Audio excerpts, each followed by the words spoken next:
sa Diyos Ama, pagkat ipinahayag niya, hari siya ng mga aba.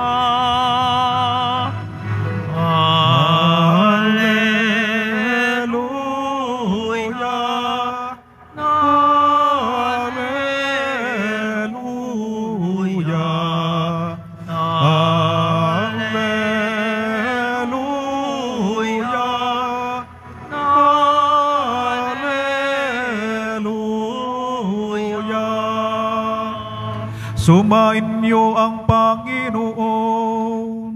At sumainyo rin. Ang mabuting balita ng Panginoon ayon kay San Lucas.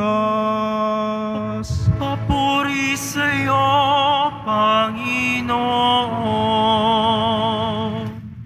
Noong panahong iyon, sinabi ni Jesus sa mga tao, kapag nakita ninyong makapal ang ulap sa kanluran, sinasabi ninyong uulan, at gayon nga ang nangyayari. At kung umihip ang hanging timog, ay sinasabi ninyong iinit, at nagkakagayon nga.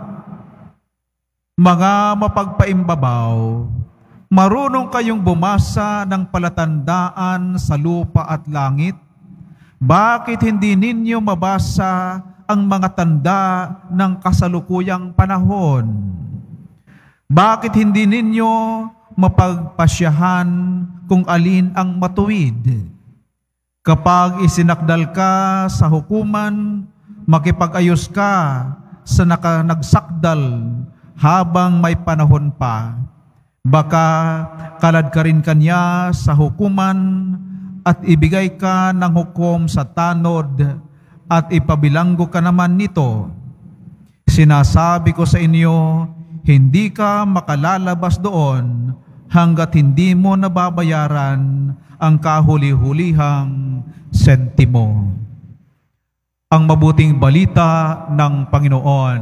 Pinupuri ka namin, Panginoong Hesukristo. Magsiupo po ang lahat. Magandang umaga po sa ating lahat.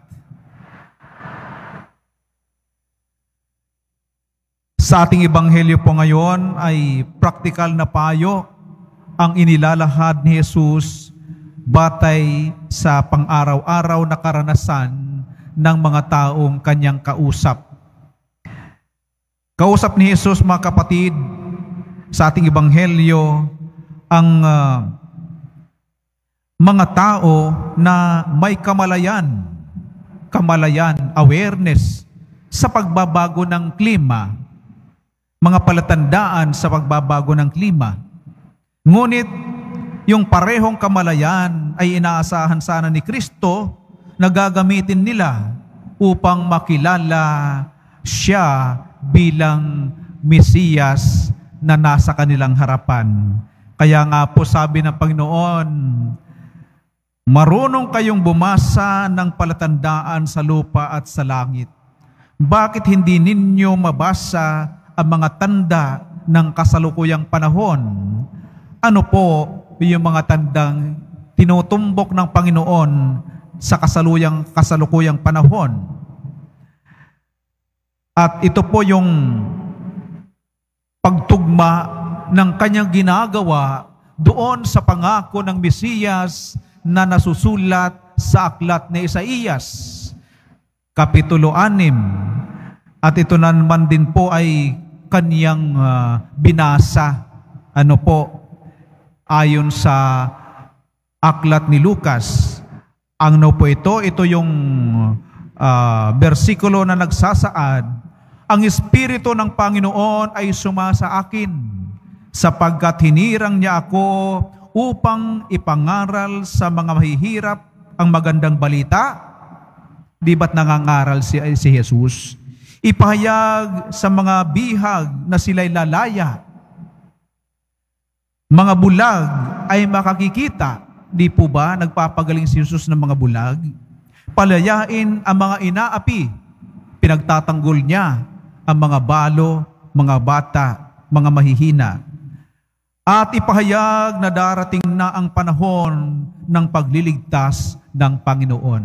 Mga tanda na dapat nakikita ng kanyang mga kausap sa ating ebanghelyo. Nais ni Jesus, mga kapatid, na kung alam ng mga tao ang mga senyales, palatandaan na darating ang tag-init o tag-ulan, di sana'y alam din po nila ang palatandaan na dumating na nga po ang Diyos, ang Mesiyas, sa katauhan ni Jesus, na siyang katuparan ng pangako sa lumang tipan. Higit sa lahat, mga kapatid, nais po ni Jesus na mapagtanto ng mga nakikinig sa Kanya na nasa kanilang harapan na ang Diyos.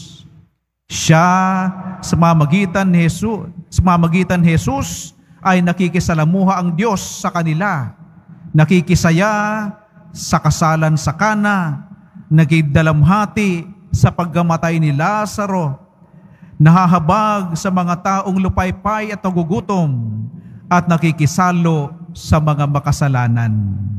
Mga tanda na Mesiyas nga po ay nasa kanilang harapan. Subalit, hindi siya pansin at hindi siya nakilala ng mga tao, sapagkat sila nagugumon sa kanilang nilikhang imahin sa kanilang isipan na na ang Mesiyas ay dapat hindi alam kung saan manggagaling.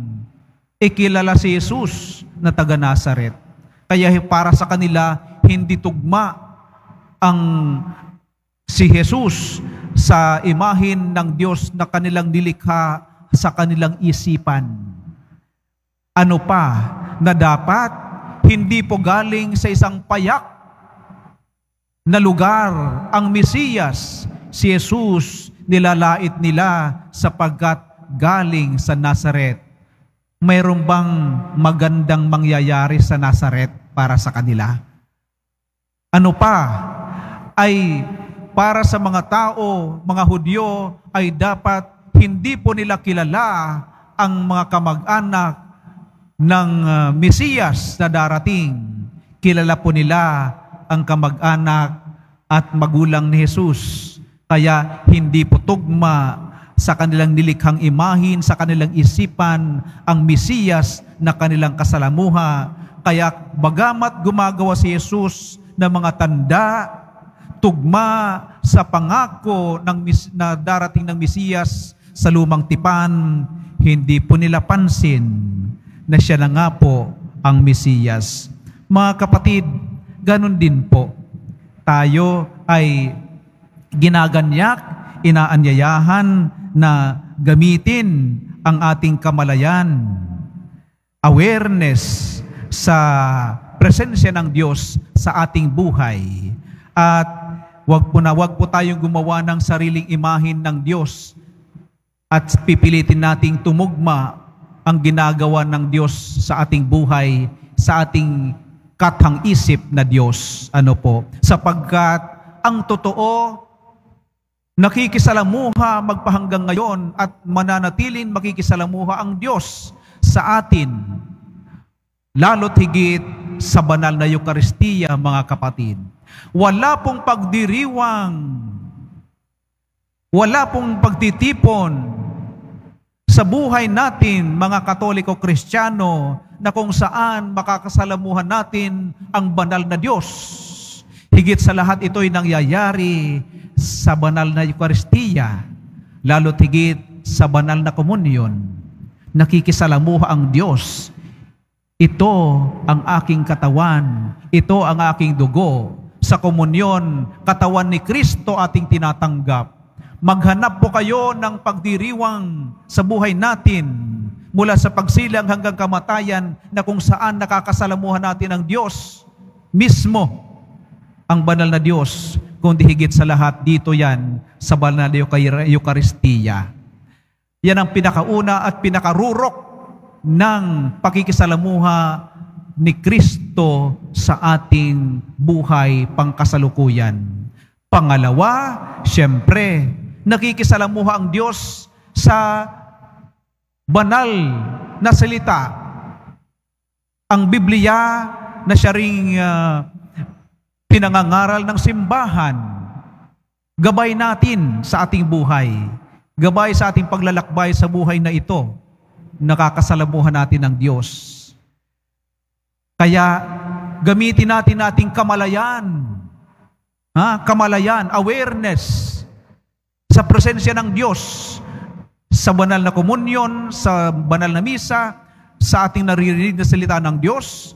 Kaya't huwag tayo maghanap pa ng mga palatandaan ng presensya ng Diyos sa mga manghuhula. Ano po? Pag sinabi nating manghuhula, ibig sabihin, hindi po tumpak. Kapag kayo po'y sumagot ng mga katanungan sa exam at kayo'y nanghula, sigurado o hindi? Hindi, di ba? Nanghula ka lang. Pag nanghula ka na sa exam ng sagot, ibig sabihin, pagkatapos ng exam, hindi mo alam kung ikaw ay papasa o hindi. Hula eh. Kaya kapag sinabi nating manghuhula, ibig sabihin, hindi niya talaga alam ang sagot sa ating mga tanong. Kaya nga, hinuhulaan lamang. Huwag natin ipagpapalit ang mga hula-hula sa salita ng Diyos. Ano po? Gamitin natin ang ating kamalayan sa salita ng Diyos. Ano pa? Sa ating pagtitipon, sa ating pakikisalamuha sa isa't isa, nandoon ang Diyos. Kung meron isa o dalawang titipon sa aking pangalan, ako ay nandoon kapiling nila. At kahit na po sa ating karanasang pagipagsalumuha sa isa't isa, ay doon makikita natin mensahe ng Diyos. Ano po, halimbawa, sa inyong tahanan,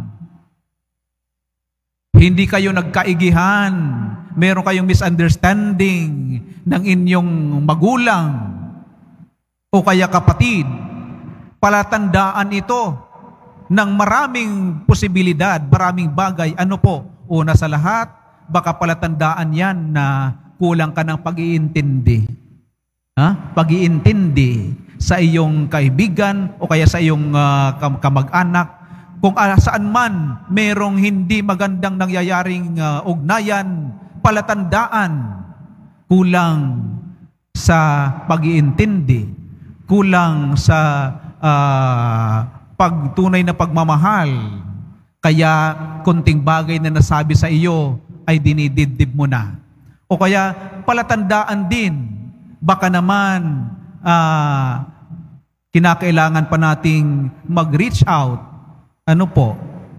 Palatandaan yan. At halimbawa, sinasabi,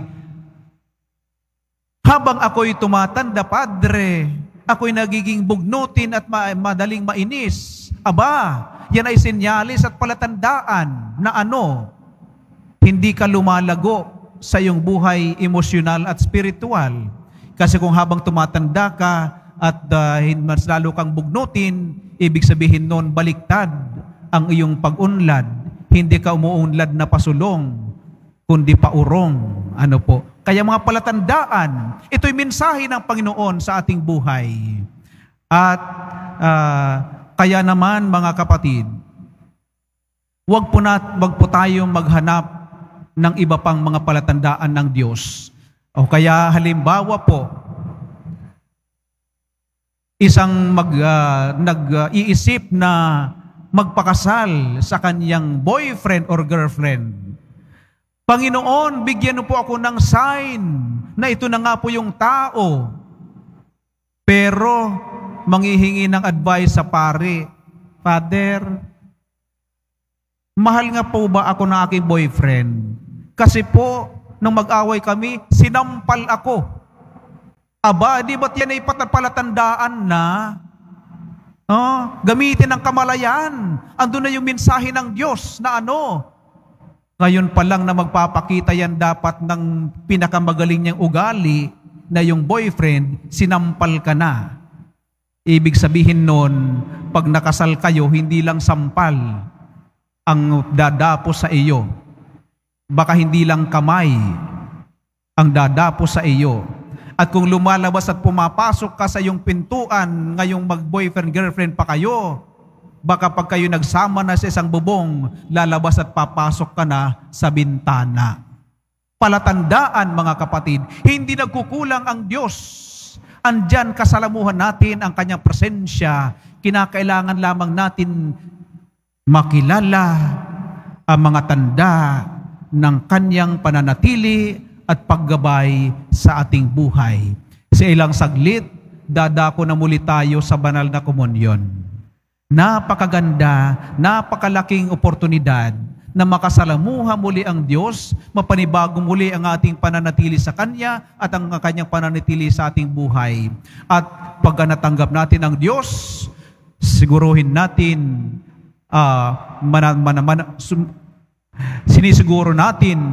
siguruhin natin sa ating sarili na yung Diyos na yan ay sa ating patuloy na gumagabay. Kaya tayo makipagtulungan at maging parating bukas ang mata ng pananampalataya sa mga tanda ng kanyang presensya at paggabay sa ating mga buhay.